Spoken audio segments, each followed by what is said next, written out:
Hey la team, comment ça va? J'espère que vous allez tous très bien, que vous prenez soin de vous. Hydratez-vous, c'est très important dans cette période de canicule. Et nous sommes dans une période aussi très calme, mais du côté du mercato.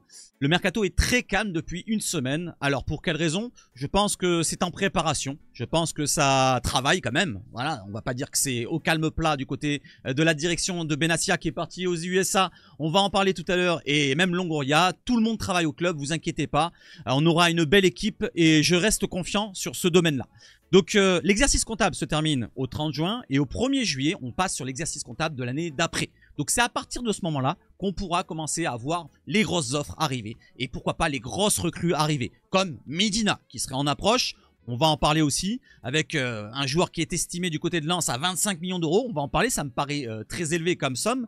Mais on va détailler tout ça comme d'autres sujets ensemble. On y va après quoi? Après avoir regardé tout d'abord le troisième maillot, le maillot Third comme vous voyez là. Donc en bleu royal et des petits pixels en bleu un peu plus clair. Il y a aussi des couleurs jaune fluo. Je ne sais pas si vous avez remarqué, l'étoile et le droit au but est en jaune fluo autour du logo. Comme le col au-dessus. Donc le CMA CGM en blanc. Je ne sais pas ce que vous en pensez. N'hésitez pas à me dire. Est-ce que vous trouvez que c'est joli? C'est pas joli. Je vais dire qu'il est moins sympa que le maillot à l'extérieur, moins sympa que le maillot à domicile. Donc j'avais noté à peu près 8, 7,5, 8. Et ben je le noterai 6, 6,5. Je ne l'ai pas encore vu en entier, voilà, vraiment en entier. Voilà par exemple le concept que vous voyez là, on ne peut pas le voir dans ce domaine-là. Cette photo-là, pour l'instant, on voit que comme ça en plié. On verra quand il sera montré et quand il sera en vente. Pour l'instant, je ne sais pas à quelle date il sortira. Allez, on y va sur quoi? Sur le mercato.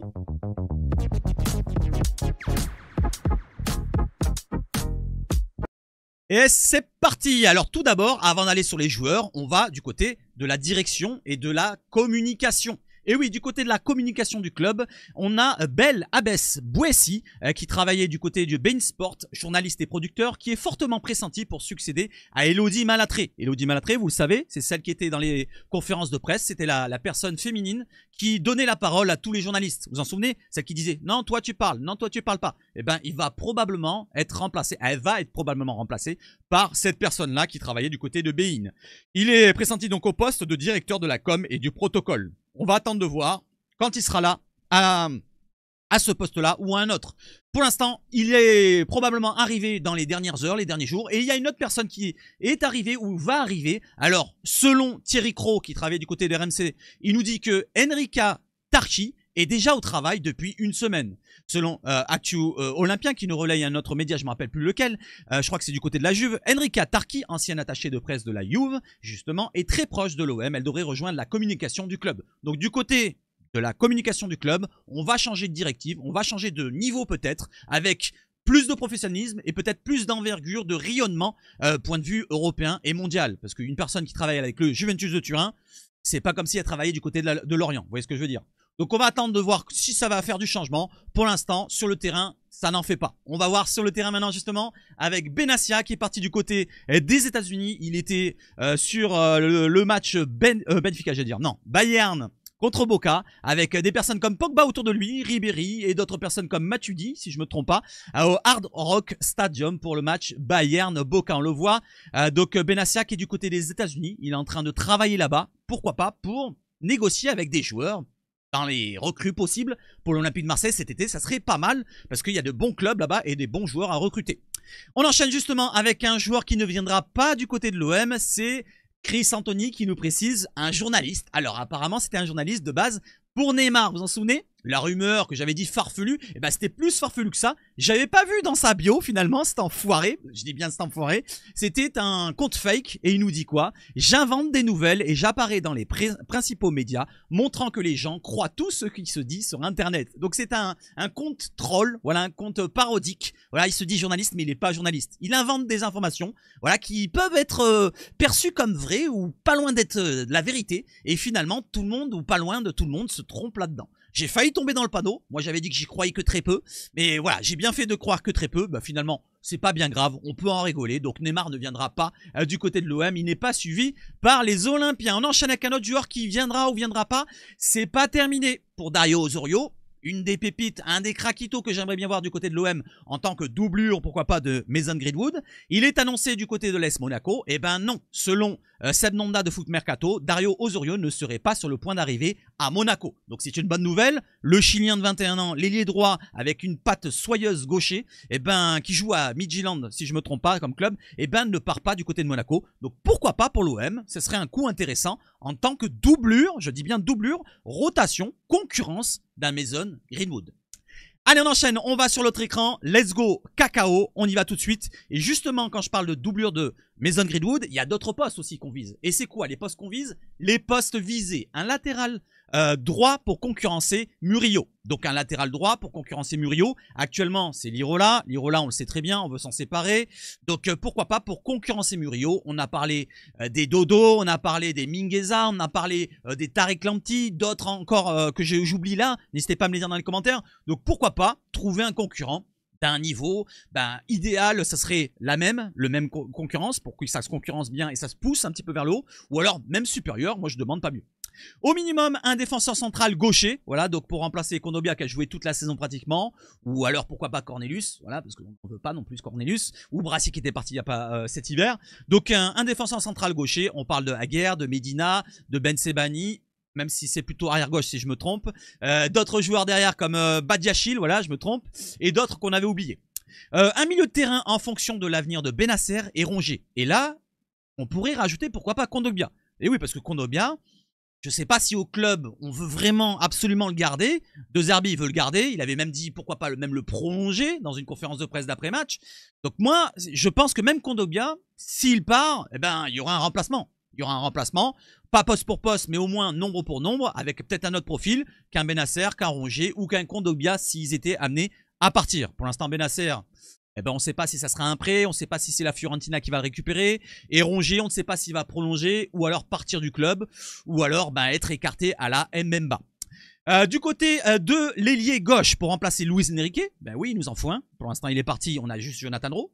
Du côté de l'ailier droit, en doublure de Mason Greenwood, on vient d'en parler. Potentiellement aussi un avant-centre pour doubler Amine Gouiri. Donc une opportunité de marché, pourquoi pas. Et à moins qu'on ait encore des ressources, pourquoi pas investir lourdement sur un recrutement d'un attaquant pour doubler et concurrencer Amine Gouiri. Et moi, ce que j'aimerais, c'est avoir un autre profil qu'Amine Gouiri.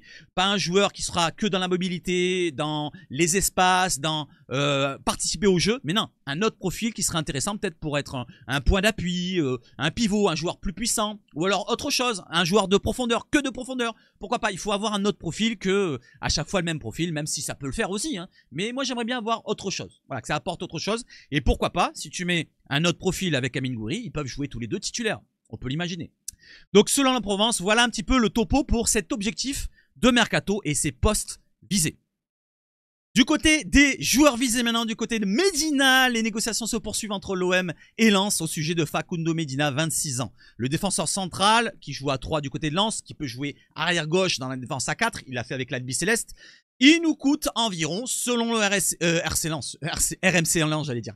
RC Lens, pardon, il évalue son joueur à 25 millions d'euros. Ça me paraît très élevé. Pour l'instant, c'est en train de négocier un peu à la baisse, autour des 18-20 millions d'euros de ce qu'on entend à droite à gauche. Voilà, je ne vais pas préciser le prix exact parce que certains disent 15, certains disent 18, certains disent 20. Donc on va rester 15, 16, 17, 18, 20. On va dire entre 15 et 20 pour rester large.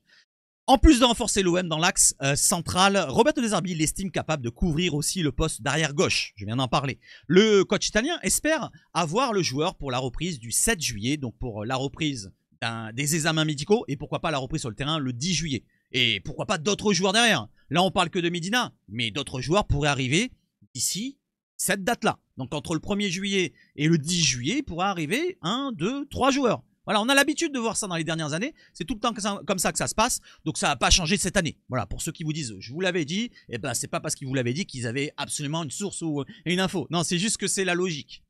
Un dénouement heureux est espéré d'ici une dizaine de jours. Et ben ça, tout le monde le disait. Je vous le disais. Je pense que d'ici la fin de l'exercice comptable, on verra juste après. Et je pense que ça pourrait accélérer tous les dossiers. Ce dossier-là en fait partie. D'autres dossiers en font partie. Comme celui que je vais vous citer juste derrière. Donc Medina, ça serait un bon coup parce que il connaît la Ligue 1, il connaît les Argentins, que ce soit Rulli, Balerdi, ça pourrait faire une bonne osmose, une bonne entente en défense surtout. En plus, on aura un gardien derrière qui parlerait à ceux des défenseurs devant lui qui seraient argentins. Donc on aurait une certaine grinta, une certaine personnalité argentina et pourquoi pas un joueur de qualité dans la relance dans l'engagement, dans tout ce que vous voulez, dans le duel. C'est un joueur très très bon qui en plus est jeune, il a que 26 ans, donc il pourrait être amené à avoir une valeur pour l'avenir. On pourrait le revendre d'ici 1 an, 2 ans, 3 ans, 4 ans, maximum, on va dire 2-3 ans, c'est le cycle un petit peu qu'on peut imaginer. Donc n'hésitez pas à me dire ce que vous en pensez pour Medina, je trouve que ça serait un bon coup. On enchaîne avec un autre défenseur central, cette fois un autre profil, plus axial que polyvalent à la Medina, c'est Nayef Aguerd, le Marocain, défenseur central de 29 ans qui appartient à West Ham.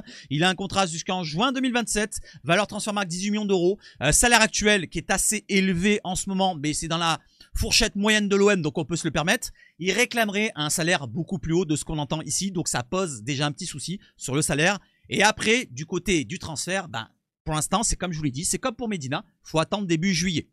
Après l'OM, donc l'OM s'intéresse, il y a la Juve qui est intéressée. Ils veulent même fournir un joueur qui s'appelle Regani, je me rappelle plus c'est quoi le nom exactement. N'hésitez pas à me le dire dans les commentaires, défenseur de la Juve. Ils veulent proposer un échange du côté de la Juve, un peu comme ils ont fait pour nous avec Nico Gonzalez et l'autre, je me rappelle plus, le Belge. Donc ils ont fait la même chose pour Balerdi et ils font la même chose pour Nayef Aguerd. Donc du côté d'Aguerd, lui, il voulait l'OM il y a quelques semaines. Pour l'instant, il y a des clubs comme la Juve qui s'intéressent. Donc c'est quand même une grosse concurrence. Et maintenant, il y a aussi la Roma. Et apparemment, le club romain a fait une offre à West Ham pour le défenseur central marocain selon Zedakos. Je vous rappelle, le joueur demande un salaire trop élevé aux yeux du club. Donc pour l'instant, ben, on n'en sait pas plus. Pour l'instant, c'est statu quo pour Medina, pour Nayef Aguerd, mais ça travaille toujours. Vous inquiétez pas, c'est pas parce qu'on n'en parle pas que le club il travaille pas. Donc n'hésitez pas à me dire ce que vous en pensez. Nayef Aguerd, est-ce qu'on doit pousser absolument, lui donner un gros salaire du style à la Kondobia par exemple, ou presque à la Højbjerg ici et là, et forcer sur un transfert à 18-20 millions d'euros, ou alors on passe à un autre dossier, parce que là on a de la concurrence, la Juve, la Roma, alors que du côté de Medina pour l'instant, il y a de la concurrence bien sûr, mais on a beaucoup d'avance sur les autres. Lui il a donné presque, je vais pas dire un accord, mais cet hiver déjà, quand l'OM travaillait sur Medina, on n'en a pas parlé dans l'info que je vous ai donnée avant, mais l'OM était pas loin de le recruter. Et Medina avait donné son accord à Lens pour rester toute la fin de saison. C'est pour ça qu'il n'est pas venu cet hiver. Donc on verra peut-être Medina et peut-être même Aguerd, les deux. Parce que les deux peuvent venir. Hein. C'est pas dit que si Medina vient, Aguerd ne vient pas. Ça, faut le penser aussi. Donc on enchaîne avec un autre profil, une autre piste. Alors celle-là, prendre avec des grosses pincettes. Tous les autres que je vous ai dit avant, avec de grosses pincettes aussi. C'est pas parce que c'est l'équipe, c'est RMC, c'est ci, c'est là. Pour moi, tous, ils ont des informations venant de l'OM. C'est l'OM qui donne les informations. C'est pas les autres. C'est pas eux qui vont soutirer l'information de la bouche de Benassia, de la bouche du club. Donc tout ça vient de l'OM, des agents bien sûr des joueurs, mais parfois on peut extrapoler pour faire un jeu un petit peu de monter des enchères. Vous voyez ce que je veux dire? C'est l'OM qui a la vérité. Donc du côté de Africa Foot, voilà, je vous le relaye de temps en temps. Alors ça me semble peu concret, mais c'est pas grave, je vous le relaye quand même. On ne sait jamais. Rabin Bensebaini qui joue du côté de la Coupe du Monde des clubs. Voilà, ça pourrait être un des joueurs visés par Benassia qui est là-bas. Et en plus de ça, n'oublions pas, bon, Benassia, il n'est pas algérien. Bensebaini, c'est un Algérien. Il est marocain, Benassia. Donc, ils peuvent quand même s'entendre. Voilà, ils peuvent, pourquoi pas, avoir des ententes particulières. Selon le média Africa Foot, l'OM serait passé à l'action pour le latéral algérien de Dortmund.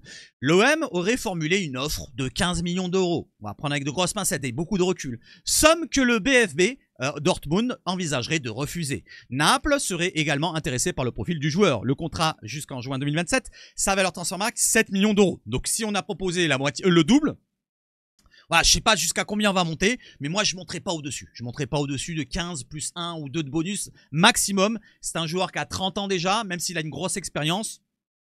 La plus-value derrière, elle va être difficile à faire. Je veux dire, la revente, elle va être difficile à faire au-delà des 15 millions d'euros. Donc faut pas non plus trop pousser. Si c'est vraiment une rumeur concrète, pour moi c'est farfelu, mais on ne sait jamais, on peut imaginer. C'est pas impossible d'attirer un Bensebaini, c'est pas impossible. C'est un joueur qui est fortement attirable et peut-être recrutable du côté de l'OM. On peut se le permettre d'investir 15 millions d'euros sur un latéral gauche. Il a un salaire quand même qui est assez élevé, c'est plus de 300 000 par mois, mais on peut se le permettre. Donc Bensebaini, il connaît la Ligue 1, ça serait un joueur qui s'adapterait peut-être plus vite que d'autres, et un joueur qui pourrait être aussi très polyvalent. Dans ce que réclame De Zerbi, on réclame de la polyvalence à ce poste-là. Et comme vous le voyez sur cette fiche, regardez, cette saison du côté de Dortmund, il a joué 34 matchs en arrière gauche pour 3 buts et 5 passes décisives. C'est quand même des bonnes stats pour un latéral.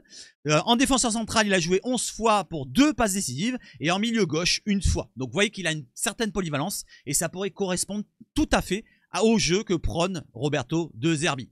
Donc n'hésitez pas à me dire ce que vous en pensez. Est-ce que vous pousserez un petit peu plus haut que les 15 millions d'euros ou comme moi, vous vous arrêterez aux 15 millions d'euros? Allez, à la limite avec un petit pourcentage, mais sur la revente de quoi? Parce qu'il a déjà 30 ans, une revente de Ben Sebaini, à moins d'une dinguerie, d'une énorme saison de l'OM, qu'on fait un gros parcours en Ligue des Champions et qu'on le revende directement derrière. Je ne vois pas une revente énorme de Ben Sebaini, si bien sûr il venait. Donc n'hésitez pas à me dire ce que vous en pensez. Allez, on enchaîne avec un autre joueur qui est aussi du poste de latéral gauche, mais il nous appartient, c'est Quentin Merlin, 23 ans, très jeune, voilà, 7 ans de moins. Un club allemand, un club anglais, et Rennes serait intéressé par Quentin Merlin. Le joueur n'est pas officiellement mis en vente, seul un joli chèque pourrait lui faire quitter Marseille. Voilà, on l'a recruté pour une dizaine de millions d'euros, donc à mon avis, il faut aller au-delà de ça. Surtout qu'il est estimé, comme vous le voyez en bas, à 15 millions d'euros sur Transfermarkt. Et son contrat, voilà, va jusqu'en juin 2028. On en saura plus, nous dit la Provence, à la fin de l'Euro Espoir. Il jouera aujourd'hui, tout à l'heure, à 18 h. Donc son quart de finale contre le Danemark pour l'Euro Espoir. Et pourquoi pas atteindre les demi-finales et jouer contre, je ne sais plus qui c'est qui sont qualifiés derrière. Voilà, quant à Merlin, c'est une valeur aussi du club. Voilà, il ne faut pas le lâcher pour le lâcher la dizaine de millions d'euros. Si on peut en soutirer un peu plus, eh ben ça serait intéressant de soutirer, allez, 15 millions d'euros minimum. Moi, c'est le prix minimum que j'ai envie de le vendre. Et je pense qu'au club, maintenant, on a envie d'arrêter de déconner, de vendre un petit peu comme au marché. Voilà, tu me donnes ça? Non, non, non. Maintenant, on va vendre sérieusement, je l'espère. Voilà, on va pas plus perdre d'argent et investir dans la rotation pour faire un recrutement sérieux. Vous voyez ce que je veux dire? Donc voilà, Merlin, si on le garde, moi, je veux au-dessus. Bien sûr, si je veux le garder, c'est d'avoir un joueur au-dessus. Tu prends un Ben Sebaini, c'est au-dessus d'un Merlin. Ça a plus de références, ça a plus d'expérience. Point de vue niveau, je trouve que c'est un cran au-dessus, c'est plus terminé. Un Merlin, c'est encore jeune, il a encore beaucoup à apprendre. Il a eu des pépins physiques la saison dernière, donc ça lui a un peu pêché. Le changement de système, ça lui a un peu pêché. En début de saison, c'était pas mal. Mais maintenant, voilà, c'est un joueur qui est encore jeune. Donc tu peux revendre, il a un gros contrat. Donc c'est une valeur au club. Faut pas le perdre comme ça pour le perdre. Voilà, faut pas déconner non plus avec les reventes des joueurs. Surtout que c'est un international à l'Euro Espoir, il y est. Donc c'est pas non plus le premier venu. Donc n'hésitez pas à me dire ce que vous en pensez pour Merlin, à combien vous le vendez minimum. Allez, on enchaîne avec un autre joueur qu'on veut vendre du côté de l'OM. Je veux le vendre. Et Neil Maupay, lui, veut rester. Neil Maupay intéresse par contre un autre club, un club argentin du Racing Club. L'attaquant est devenu citoyen argentin et rêve de jouer pour l'équipe nationale argentine. Sachant qu'il a la double nationalité, il a un papa ou une maman argentine et l'inverse, je ne sais plus dans quel sens c'est. Donc il a certaines origines argentines. Donc c'est pour ça qu'il voudrait, pourquoi pas, il rêve pourquoi pas de l'Albi Céleste. Et j'ai envie de lui dire, voilà, on parlait de Dodo en début de la vidéo, on parlait de Dodo dans la vidéo d'avant. J'ai envie de dire, réveille-toi mon île, réveille-toi. Tu n'as même pas le niveau de la sélection islandaise. Donc la sélection Albi Céleste, je pense que c'est pas pour toi. En parlant d'Albi Céleste, on a un jeune Argentin qui est passé par l'OM, qui est dans l'Albi Céleste parfois. Voilà, il a 19 ans, il va avoir 20 ans, ou il a déjà 20 ans, je ne me rappelle plus. On l'avait en prêt l'année dernière. N'oubliez pas Carboni. Voilà, Carboni qui a joué 100 minutes chez nous, et on l'a critiqué parce que, bon, finalement, il a joué que 100 minutes. C'est peut-être pour ça, il faut qu'il joue 200 minutes pour le juger. Non, je sais pas. C'est un peu trop court, moi, à mon avis. Mais il a marqué. Il a marqué avec l'Inter. Il a donné la victoire à l'Inter lors de leur match contre je sais plus quelle équipe dans la Coupe du Monde des clubs. Donc bravo à lui, il est revenu sur les terrains et c'est très bien pour lui. Je lui souhaite bon courage à ce jeune joueur. Le contrat jusqu'en juin 2028 pour la précision pour Neil Maupay, valeur Transfermarkt 8 millions d'euros. Donc je vous demande, tiens, la petite question, à combien vous accepteriez un départ de Neil Maupay si vous voulez vraiment qu'il parte du côté de quel club que vous voulez, que ce soit à droite, à gauche, je m'en fous complètement. On parlait de Lens dernièrement, on parlait des clubs étrangers, allemands, anglais, je crois qu'il y avait des clubs de championship qui étaient intéressés. Donc pourquoi pas qu'ils partent où ils veulent. Tant qu'il ait du temps de jeu là-bas, bah, ça serait bien pour lui. Parce qu'à l'OM, ça va être compliqué. Si on recherche une opportunité d'attaquant, c'est pour être à la place d'un Neil Maupay. C'est pas pour être derrière Neil Maupay. Sinon, ça sert à rien. Sinon, on a des autres joueurs derrière. On a Robinho Vaz, on a Faris Moumania qui revient de blessure. Voilà, on a d'autres choix. Voilà, n'hésitez pas à me dire ce que vous en pensez pour Neil Maupay. Et le dernier, c'est quoi? C'est Azzedine Ounahi. L'OM a fixé le prix d'Azzedine Ounahi à 12 millions d'euros. L'OM n'acceptera pas une offre inférieure et n'acceptera qu'un prêt ou pas. Non, n'acceptera pas un prêt, juste un transfert sec. Si aucune offre n'est jugée satisfaisante, le Marocain restera à Marseille, selon Foot Mercato. Donc pourquoi pas voir l'année prochaine Azzedine Ounahi dans l'effectif de Roberto De Zerbi. Je le réclamais, le voir avec De Zerbi un laps de temps l'année dernière. Peut-être que je le verrai l'année prochaine qui va arriver là. Peut-être qu'on le verra. Pour l'instant, le Pana, il manque un petit peu de moyens, mais c'est pas terminé. Selon PAO FC France, donc un petit média du Pana, ils nous disent que le Pana, toujours à fond sur Ounahi. Ounahi a vraiment aimé son passage en Grèce et son environnement. Une offre de 7 millions d'euros, offre initiale, C'est ce qu'ils ont offert au début. L'OM en réclamait 11,5 si je ne me trompe pas. Plus 3 millions de bonus devraient suffire pour que l'OM valide le transfert de l'international marocain. Donc ce qui se dit, peut-être que ça va retomber.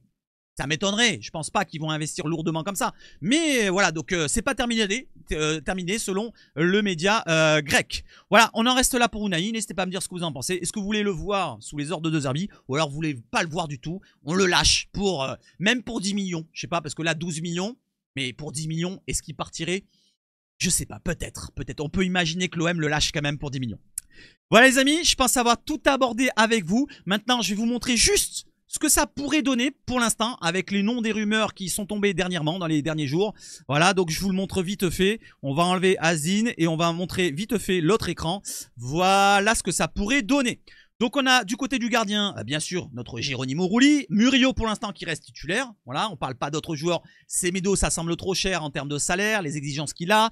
On parlait de Mingueza pour l'instant, ben on n'a pas vu d'offre tomber. On parlait de Dodo, mais c'est très cher. Donc pour l'instant, on va mettre Murillo titulaire. Balerdi, ça bouge pas. Medina, on va le mettre à la place d'Aguerd qui me semble un peu plus compliqué. Puisque Medina, on en parlait, ça pourrait se terminer dans les 7, 10 ou 15 jours qui vont arriver là. Ben Sebaini, voilà, c'est une rumeur. Alors peu concrète, mais je vous l'ai mis là pour que ça vous plaise un petit peu aux yeux, pour changer un petit peu la donne. Du côté du milieu de terrain, je vous l'ai mis à 3 en trident, j'aurais pu le mettre à 2-1 devant, mais c'est pareil, voilà, ça ressemble à la même chose. Avec Højbjerg en point de basse, Angel Gomez et Rabiot à ses côtés. Noah Lang sur le côté gauche. On va peut-être entendre parler dans les prochaines heures, les prochaines semaines, les prochains jours d'une offre qui va tomber pour Noah Lang. On peut l'attendre.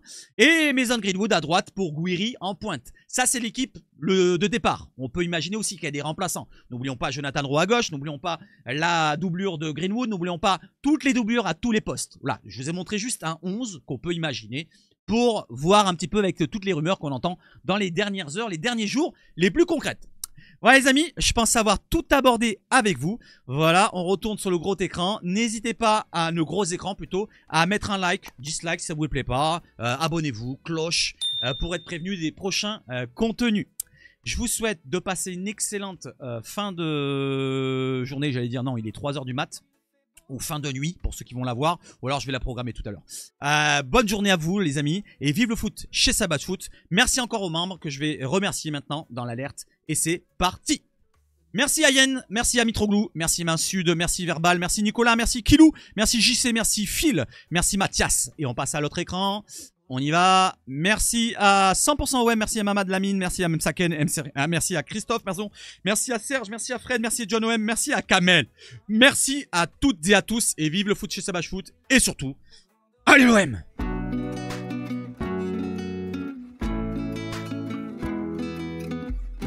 Allez, ciao, ciao, ciao!